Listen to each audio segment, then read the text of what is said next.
ಎಲ್ರಿಗೂ ನಮಸ್ಕಾರ, ಶುಭ ಸಂಜೆ. ಬಹಳ ಒಂದು ಒಳ್ಳೆ ವಾಗ್ವಾದ ಆಗ್ತಿತ್ತು ನನಗೆ ಮತ್ತೆ ಒಬ್ಬ ಹುಡುಗ ಕೇರಳದಿಂದ ಬಂದಿರೋದಂತ. ಇವರು ಏನು ಹೇಳ್ತಾರೆ ಅಂತ ಹೇಳಿದ್ರೆ, ಅವಶ್ಯಕತೆ ಇಲ್ಲ ಬೆಂಗಳೂರಿನಲ್ಲಿ ನಿಮ್ಮ ಭಾಷೆ ಮಾತಾಡೋದಕ್ಕೆ ಅಂತ ಹೇಳ್ತಾ ಇದ್ದಾರೆ. ಹಾಗಾಗಿ ಈಗ ನಮಗೆ ಮಾತಾಡೋದಕ್ಕೆ ಹಿಂದಿ ಇದೆಯಲ್ಲ, ಇಡೀ ದೇಶದಲ್ಲಿ ಹಿಂದಿನೇ ನಡೆಯುತ್ತಲ್ವಾ. ಸೊ ಹಾಗಾಗಿ ನಾನು ಹಿಂದಿನೇ ಮಾತಾಡ್ತೀನಿ ಅಂತ ಹೇಳ್ತಾ ಇದ್ದಾರೆ. ಸೊ ನಾನು ಅದಕ್ಕೆ ಇವಾಗ ಹೇಳಿದೆ, ನಾನು ಕನ್ನಡದಲ್ಲೇ ಮಾತಾಡ್ತೀನಿ, ಅದು ಹೇಗೆ ನೀವು ದುಡ್ಡು ಕೇಳ್ತಿರೋ ಕೇಳಿ ಅಂತ ಹೇಳಿದ್ದೀನಿ. ಬಹಳ ದುರಂತ ಅಂತ ಹೇಳಿದ್ರೆ, ಇದು ಕನ್ನಡಿಗರಿಗೆ ನಮಗೆ ನಾವು ಹುಡ್ಕೊಳ್ಬೇಕು. ನಾವು ಬೇರೆಯವ್ರು ಬಂದಿರೋರಿಗೆ ಬಹಳ ಚೆನ್ನಾಗಿ ಕಂಫರ್ಟ್ ಝೋನ್ ಕೊಟ್ಬಿಟ್ಟು ಈಗ ಈ ಮಾತುಗಳನ್ನ ಕೇಳ್ತಾ ಇದೀವಿ. ನಾವು ಹುಡುಗ ಎಷ್ಟು ಚೆನ್ನಾಗಿ ಡಿಫೆಂಡ್ ಮಾಡ್ಕೊಳ್ತಿದ್ದಾನೆ ಅಂದ್ರೆ, ಅವಶ್ಯಕತೆ ಇಲ್ಲ, ನಾವು ಕನ್ನಡ ಮಾತಾಡೋ ಅವಶ್ಯಕತೆನೇ ಇಲ್ಲ ಬೆಂಗಳೂರಿನಲ್ಲಿ ಬಂದು ಅಂತ ಹೇಳ್ತಾನೆ ಹುಡುಗ. ಸೊ ಹಾಗಾಗಿ ಅವನು ಮಲಯಾಳಮಲ್ಲಿ ಹೇಳ್ತಾನಂತೆ. ನಾನಂದ, ನೀನ್ ಇಲ್ಲಿ ಬಂದ ಮೇಲೆ ನೀವು ಕನ್ನಡ ಕಲೀಲೇಬೇಕು ಅಂತ. ಸೊ ಹಾಗಾಗಿ ಈಗ ನೋಡಿ, ಅವ್ರು ಯಾರೋ ಒಂದು ಹುಡುಗಿಗೆ ಫೋನ್ ಮಾಡ್ಬಿಟ್ಟು ಮಾತಾಡ್ತಿದ್ದಾರೆ. ಸೊ ಬಹಳನೇ ಒಂಥರ ಹೇಗೆ ಅಂದ್ರೆ ಇದೇ ಪ್ರಾಬ್ಲಮ್. ಇಲ್ಲ ಅವ್ರು ಏನ್ ಹೇಳ್ತಾರೆ ಅಂದ್ರೆ, ಇಲ್ಲಿ ಎಲ್ಲಿ ನಡೆಯುತ್ತೆ, ಬೆಂಗಳೂರಿನಲ್ಲಿ ಕನ್ನಡ ಅವಶ್ಯಕತೆನೇ ಇಲ್ಲ ಅಂತ ಹೇಳ್ತಾರ ಹುಡುಗ. ಸೊ ಹಾಗಾಗಿ ಈಗ ನಾನು ಅವ್ರಿಗೆ ಅದಕ್ಕೆ ಒಂದು ಪ್ರಶ್ನೆ ಹಾಕಿದ್ದೀನಿ. ನೀವು ಅವ್ರಿಗೆ ಅದು ಅರ್ಥ ಆಯ್ತೋ ಇಲ್ಲ ಗೊತ್ತಿಲ್ಲ, ನೀವು ಮತ್ತೆ ಹಿಂದಿನಲ್ಲಿ ಮಾತಾಡ್ತಿದ್ದೀರಲ್ಲ, ನಾನು ಅವ್ರಿಗೆ ಹೇಳಕ್ ಟ್ರೈ ಮಾಡಿದೆ, ನೀವ್ ಏನಕ್ಕೆ ಸರಿಯಾಗಿ ಮಾತಾಡಿ ಇದನ್ನ ಏನು ಕನ್ನಡ ಕಲೀರಿ ಅಂತ ಹೇಳಿಕ್ಕೆ ಅವಶ್ಯಕತೆ ಇಲ್ಲ ಕನ್ನಡದಲ್ಲಿ ಕಲಿಯಕ್ಕೆ ಅಂತ. ಯಾಕೆ ಬಂದ್ರಿ ಮತ್ತೆ ಇಲ್ಲಿಗೆ ಅಂದ್ರೆ, ಅಲ್ಲಿ ಅಷ್ಟೊಂದು ದುಡ್ಡು ಸಿಗಲ್ಲ ಕೇರಳನಲ್ಲಿ ಅಂತ. ಸೊ ಹಾಗಾಗಿ ಇವಾಗ ನೋಡೋಣ, ನಂದು ಎಂಡ್ ಆದಾಗ ಇವಾಗ ಕನ್ನಡದಲ್ಲೇ ಕೇಳ್ಬೇಕು, ಇಲ್ಲ ಅಂದ್ರೆ ನಾನಂತೂ ದುಡ್ಡು ಕೊಡೋದಿಲ್ಲ. ನೋಡೋಣ ಅದ್ ಏನ್ ಮಾಡ್ತಾರೆ ಅಂತ. ಕಲೀರಿ, ಈಗ್ಲೂ ಕಲೀಲಿಲ್ಲ ಅಂದ್ರೆ ಸ್ಪೆಷಲಿ ಬೆಂಗಳೂರಲ್ಲಿ ಇರೋಂತ ಕನ್ನಡಿಗರಿಗೆ ನಾಚಿಕೆ ಆಗ್ಬೇಕು. ಬೇರೆಯವರು ಅವ್ರ ಭಾಷೆ ಕಲೀಲ, ನಮ್ಮ ಭಾಷೆನ ಹೀಗೆ ಮನೆಯಲ್ಲಿ ಸಮೇತ ಕಲಿಯಲ್ಲ. ಮನೆಯಲ್ಲಿ ಸಮೇತ ನಾವು ಕನ್ನಡ ಅದಲ್ಲಿ ಮಾತಾಡೋದಕ್ಕೆ ಇಷ್ಟಪಡಲ್ಲ. ಎಂತ ಸ್ಥಿತಿ ಬರತ್ ಗೊತ್ತಾ, ಮುಂದಿನ ದಿನಗಳಲ್ಲಿ ಗೂಗಲ್ ಸರ್ಚ್ ಮಾಡ್ತಾರೆ ಈ ಪದಕ್ಕೆ ಏನ್ ಹೇಳ್ಬೇಕು ಅಂತ ಕೆಟ್ಟ ಸ್ಥಿತಿಗೆ ಖಂಡಿತ ನಾವು ಬಂದು ತಲುಪ್ತೀವಿ. ಇಷ್ಟಾನುಸಾರ ಗಾಡಿ ಓಡಿಸ್ತಾ ಇದ್ದಾನೆ, ಅವ್ನು ಎಲ್ಲೆಲ್ಲೋ ಹೋಗ್ತಾ ಇದ್ದಾನೆ. ಇರ್ಲಿ, ನಾನು ಸುಮ್ಮನೆ ಇದ್ದೀನಿ, ಯಾಕಂದ್ರೆ ನಾನಂತೂ ಮಲಯಾಳಮಲ್ಲಿ ಮಾತಾಡಲ್ಲ. ಆ ಹುಡುಗ ಯಾರೋ ಒಂದು ಹುಡುಗಿ ಫೋನ್ ಮಾಡ್ಕೊಂಡು ಮಾತಾಡ್ತಾ ಇದ್ದಾನೆ, ಏನೋ ಹೇಳ್ತಾನೆ, ಈ ತರ ಮಾಡಿದ್ರು, ಈ ತರ ಹೇಳಿದ್ರು ಅಂತ. ಹೊಸಕೆರೆ ಹಳ್ಳಿ ನಾನು ಹಾಕಿರೋ ಒಂದು ಲೊಕೇಶನ್, ಬಟ್ ಆ ಹುಡುಗ ಹೋಗ್ತಾರೆ ಅದು ಬೇರೆನೇ ಕಡೆ. ಹಾಗಾಗಿ ಕನ್ನಡ ಕಲೀಲಿಲ್ಲ ಅಂದ್ರೆ ಇಲ್ಲಿ ಬದುಕು ಎಷ್ಟು ಕಷ್ಟ ಅಂತ ನಾನು ತೋರಿಸ್ಕೊಡ್ತೀನಿ ಆ ಹುಡುಗನ್. ಇವತ್ತು ನಾನೇನು ಮಾತಾಡಲ್ಲ.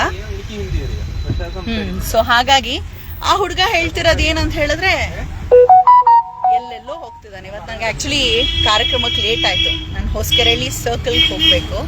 ಎಲ್ಲೆಲ್ಲೋ ತಿರುಗಿಸ್ತಾ ಇದ್ದಾನೆ ಗಾಡಿನ. ಇದು ಕಂಡ್ರಿ ನಮ್ ದುರಂತ.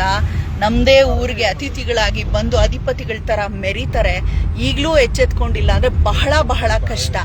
ಹೆಂಗ್ ಮಾತಾಡ್ತಾನೆ ಅಂದ್ರೆ, ಚಿಲ್ಟಾರಿ ಪಿಲ್ಟಾರಿಗಳು ಹಿಸ್ಟ್ರಿ ಸರಿಯಾಗಿ ತಿಳಿದುಕೊಳ್ದಿರಾ ತಲೆಯೆಲ್ಲ ಮಾತಾಡ್ತಾರೆ. ಅದಕ್ಕೆ ನಾವು ತಲೆ ಆಡಿಸ್ಬೇಕಾ? ಏನಕ್ಕೆ ರಾಜ್ಯವಾರು ವಿಂಗಡಣೆ ಆಗಿರೋದು?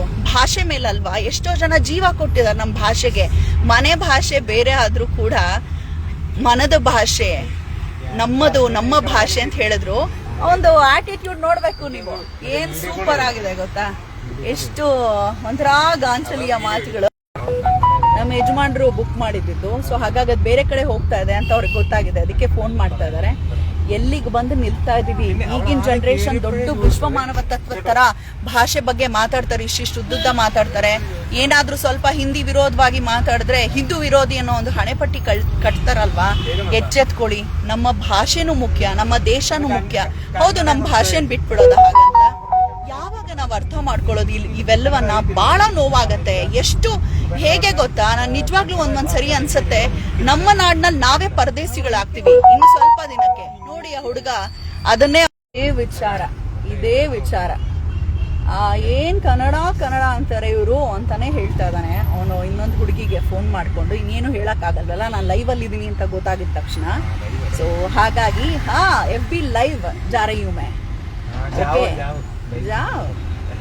ನೋಡು, ಜಾವೋ ಅಂತ ಇದ್ದಾನೆ. ಸೊ दिक्कत नहीं है, रॉन्ग रूट भी जा रहे हैं आप. कौन सा रॉन्ग रूट? सही है क्या रॉन्ग रूट? आप कैसे बता रहे हैं? सही है क्या रॉन्ग रूट? ये देखो, ये कौन सा रॉन्ग रूट है? ಸೊ ಅವ್ರಿಗೆ ಹೇಳಿದೀನಿ, ಒಂದೇ ಷರತ್ ಏನಂದ್ರೆ, ನಾನು ಬೇರೆ ಭಾಷೆಯಲ್ಲಿ ಮಾತಾಡಲ್ಲ, ಪೇಮೆಂಟ್ ಕೊಡುವಾಗ ಕೇಳ್ಬೇಕು, ಅವ್ರು ಕನ್ನಡದಲ್ಲೇ ಕೇಳ್ಬೇಕು, ಇಲ್ದಿರೆ ಪೇಮೆಂಟ್ ನಾನು ಕೊಡಲ್ಲ. कैसे रॉन्ग रूट जा रहे हैं ये क्या रॉन्ग रूट ಸೊ ನೋಡೋಣ ಅದು ಹೇಗೆ ಏನು ಕೇಳ್ತಾರೆ ಅಂತ. ದಯವಿಟ್ಟು ಹೇಳ್ತೀನಿ, ಎಲ್ಲಿ ಕನ್ನಡ ಮಾತಾಡಲ್ಲ ಮೊದಲು ನೋಡ್ಬಿಟ್ಟು ಕಾರ್ ಬುಕ್ ಮಾಡಿ. ಕನ್ನಡ ಬರಲ್ಲ ಅಂತ ಹೇಳಿದ್ರೆ ಅದು ಕ್ಯಾನ್ಸಲ್ ಮಾಡಿ. ಡ್ರೈವರ್ಗಳನ್ನ ದಯವಿಟ್ಟು ಹೇಳ್ತೀನಿ, ನಾನ್ ಬುಕ್ ಮಾಡಿದ್ರೆ ಫಸ್ಟ್ ನಾನು ನೋಡ್ಬಿಟ್ಟೇನೆ ಕ್ಯಾನ್ಸಲೇ ಮಾಡೋವಂಥದ್ದು. ಇಂಥವ್ರುಗಳನ್ನೆಲ್ಲ ಸೊಪ್ಪೆ ಹಾಕ್ಬಾರ್ದು. ಎಂತ ದುರಹಂಕಾರ. ಬೇರೆ ರಾಜ್ಯದಿಂದ ಬಂದು ನಮ್ಮ ಹುಡುಗರದು ಕೆಲ್ಸಾನು ಕಿತ್ಕೊಳ್ತಾರೆ, ಜಾಬು ಕಿತ್ಕೊಳ್ಳೋದ್ರ ಜೊತೆಗೆ ಗಾಂಚಲಿನೂ ಮಾಡ್ತಾರೆ. ಹಂಗಾಗಿ ಈ ತರ ಬೇಜಾನ್ ಜನ ನೋಡಿದೀವಿ. ಇವಂದು ನಂಬರು ತಗೊಳ್ತೀನಿ ಇವಾಗ. ಫೋನ್ ನಂಬರ್ ತಗೊಂಡು ಖಂಡಿತವಾಗಿ 50 लोग लाइव देखे क्या करेगा? 50 लोग? कितना लोग है बताओ, कितना लोग है? ये क्या रॉन्ग रूट? ये कैसे रॉन्ग रूट हो गया? आप किस लिए ऐसे बात कर रहे हैं? क्या हो गया? ಅವ್ನು ಹೇಳ್ತೀರ 50 ಜನ ನೋಡ್ಬಿಟ್ಟು ನಿಮ್ ಲೈವ್ ಅನ್ನ ಏನ್ ಮಹಾ ಮಾಡ್ಬಿಡಕ್ ಸಾಧ್ಯ? ನಾವು ಕಲಿಯಲ್ವಾ? ನೀವುಗಳೇ ಕಮ್ಮಿ ಜನ ಇದ್ದೀರಾ, ಇಲ್ಲಿ ಕಲಿಯೋ ಅವಶ್ಯಕತೆನೇ ಇಲ್ಲ ಅಂತ.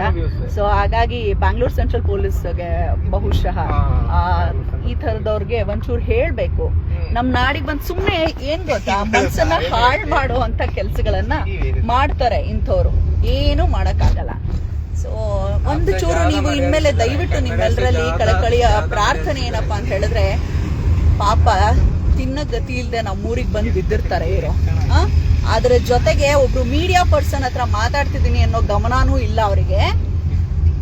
ಮಾಡ್ಲಿ, ಅವ್ನು ಅನ್ಕೊಂಡು 50 ಜನ ನೋಡ್ಬಿಟ್ರೆ ಈ ವಿಡಿಯೋ ದೊಡ್ಡದಾಗಿ ಏನ್ ಮಾಡ್ಕೊಂಡ್ಬಿಡ್ತೀರಾ ನೀವು ಅನ್ನೋ ತರ ಮಾತಾಡ್ತಿದ್ದಾನೆ. ಇರ್ಲಿ, ಅದೇನೇ ಬೇರೆ ವಿಚಾರ. ಆದ್ರೆ ದಯವಿಟ್ಟು ಇನ್ಮೇಲೆ ನೀವು ಬುಕ್ ಮಾಡೋಕ್ ಮುಂಚೆ ಕನ್ನಡ ಮಾತಾಡೋದಕ್ ಬರಲ್ಲ ಅಂದ್ರೆ ದಯಮಾಡಿ ಕ್ಯಾಬ್ ಬುಕ್ ಮಾಡ್ಬೇಡಿ. ಹೌದು, ಬೇರೆಯವ್ರು ಯಾರ್ ಬೇಕಾದ್ರೂ ಬರ್ಲಿ, ಆದ್ರೆ ನನ್ನ ಭಾಷೆ ಕಲಿಯಲ್ಲ, ಅಯ್ಯೋ ಹಿಂದಿ ಬರತ್ತಲ್ಲ ನಾನೇನಕ್ಕೆ ಕಲಿಬೇಕು ಅಂತ ಹೇಳೋ ಅಂತ ದುರಹಂಕಾರದ ಮಾತುಗಳನ್ನ ಆಡ್ತಾರೆ ಅಂದ್ರೆ ದಯವಿಟ್ಟು ಸಹಿಸ್ಬೇಡಿ. ನನಗೆ ಆಕ್ಚುಲಿ ಲೇಟ್ ಆಗಿದೆ, ಬೇರೆ ಕಡೆಗೆ ತಗೊಂಡ್ ಬಂದಿದ್ದಾನೆ ಇವನ್ ಗಾಡಿನ.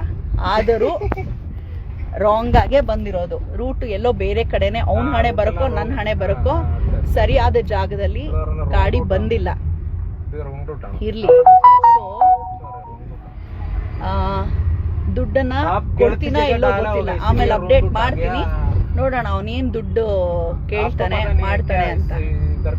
ಹಾಗಾಗಿ ಸುಮ್ಮನೆ ಹೋಗ್ತಾ ಇದ್ದಾನೆ, ಮಾಡ್ತಾ ಇದ್ದಾನೆ. ಇದು ಸರಿ ಇಲ್ಲ, ಜಾಗ ನಿಲ್ಸಿರೋದು ಸರಿ ಇಲ್ಲ. ಸೊ ನಾನು ಇಟ್ಬಿಟ್ಟು ನಾನು ಮಾತಾಡ್ತೀನಿ. ದಯಮಾಡಿ ಇಂಥವ್ರು ಒಂದೇ ಕಳಕಳಿಯ ಪ್ರಾರ್ಥನೆ, ಯಾರಿಗೋ ಬುದ್ಧಿ ಕಲಿಸ್ಬೇಕು ಅಂತಲ್ಲ, ಮೊದಲು ನಾವು ಬುದ್ಧಿ ಕಲಿಬೇಕು ಇಂಥವ್ರಿಂದ. ಸೊ ದಯಮಾಡಿ ಅಪ್ಪಿ ತಪ್ಪಿ ಕೂಡ ಇಂಥವ್ರನ್ನ ಎಂಟರ್ಟೈನ್ ಮಾಡಬೇಡಿ. ಮತ್ತೆ ಇಂಥವ್ರ ಏನು ಕಂಟೆಂಟ್ ಮಾಡ್ಕೊತಾ ಇದೀನಿ ಅಂತಾನೆ. ಸೊ ದಯಮಾಡಿ ಇಂಥ ಸೊಕ್ಕಿರೋ ಅಂತ ನನ್ನ ಮಕ್ಕಳನ್ನ ಫಸ್ಟ್ ಆಫ್ ಆಲ್ ಫೋನ್ ಮಾಡಿದಾಗ ಕನ್ನಡದಲ್ಲಿ ಮಾತಾಡಿದ್ರೆ ಮಾತ್ರ ಕ್ಯಾಬ್. ನಾನ್ ಪೇ ಮಾಡಲ್ಲ.